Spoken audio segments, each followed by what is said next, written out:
À la clôture des votes, le taux de participation enregistré était de 84-99% des clubs, ce qui est important, et qui représente 91-47% des points. C'est vraiment, c'est-à-dire sur le système électoral, c'est un succès. La liste Valençon, conduite par M.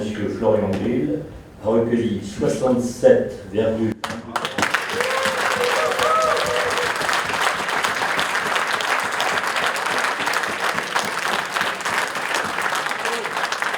On va essayer d'être au service des clubs, c'est notre mission numéro 1.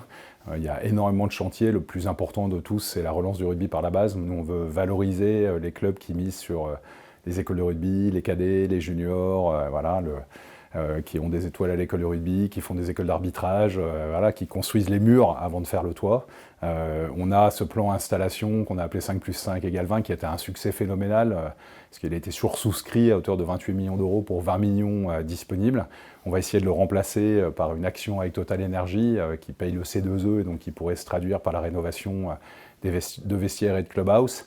On a l'énorme chantier du féminin, et j'ai envie de dire, et du rugby à 7. En féminin, on vise 100 000 licenciés. Le rugby à 7, il est très important, il nous a apporté une vraie visibilité médiatique, et on sent que nos jeunes, et notamment les catégories cadets, cadettes, juniors, ont envie de faire du rugby à 7. On a ces 8 titres de champion de France supplémentaires qu'on va concrétiser cette saison totalement sur le rugby territorial, 4 dans le rugby territorial senior, 2 chez les jeunes. 70% des cadets et juniors n'avaient pas de possibilité d'être champions de France, alors qu'ils représentent, les cadets juniors territoriaux représentent 70% de nos effectifs, et 2 chez les féminines.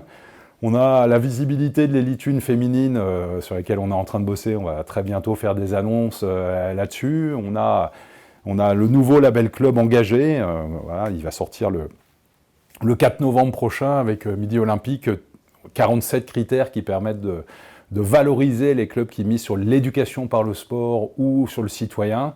Il y a du boulot, en veux-tu, en voilà. Plus au niveau des équipes de France, les états généraux, un nouveau cadre pour le rugby, un avant et un après Mendoza.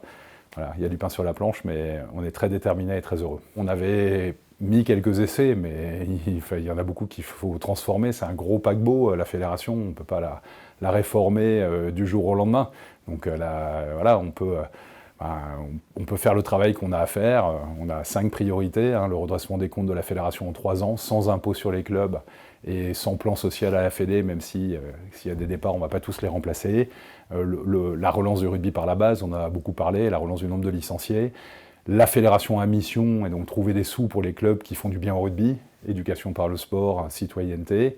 L'importance de la Fédé et ce qu'on peut apporter à l'international, et notamment la protection des pratiquants. On lutte contre le carton rouge 20 minutes, on plaide pour l'abaissement de la ligne de plaquage, et puis l'arbitrage, on fait un travail phénoménal avec Mathieu Reynal et Romain Poite, et puis nos 14 équipes de France, bien sûr. Bon, on est champion olympique, on est champion du monde à 7. On a envie de performer partout parce qu'on sait que c'est la tête de gondole et que ça donne envie à tout le monde de faire du rugby, mais nos équipes de France doivent être exemplaires, y compris dans les comportements extrasportifs. C'est parti pour 4 ans, et très motivé. J'ai surtout une très très belle équipe autour de moi. Et le rôle d'un président, c'est vraiment de s'appuyer, de déléguer. J'ai une vraie délégation avec Jean-Marc Lermé sur la partie haut niveau. Moi, je suis très consacré au rugby amateur, avec Jordan Roux à mes côtés, qui sera vice-président en charge des territoires. On va avoir un tandem pour la trésorerie avec Clotilde Delbos qui nous rejoint, et puis Claude Elias, Sylvain Dereau avec Virginie Deprince sur le secrétariat général, Marion sur la formation, Sébastien sur le scolaire. Il y a Chabi sur les compétitions, qui est peut-être le sujet qui intéresse le plus les gens. Laurent Estorm qui va passer sur les écoles de rugby. On a une très belle équipe de gens qui sont là pour servir et qui vont se mettre au service du rugby français et des clubs qui y sont déjà depuis des années. Et puis on va accueillir, comme je le disais, au sein du bureau stratégique, quelques élus, j'ai pas envie de dire d'opposition, quelques élus qui ont été élus sur la liste de Didier Codorniou, et on espère pouvoir travailler intelligemment avec eux. On a un rôle sportif, certes, mais on a un rôle éducatif et citoyen. Et croyez-moi, le rugby mérite qu'on s'engage pour lui, quelle que soit la difficulté. Merci à tous.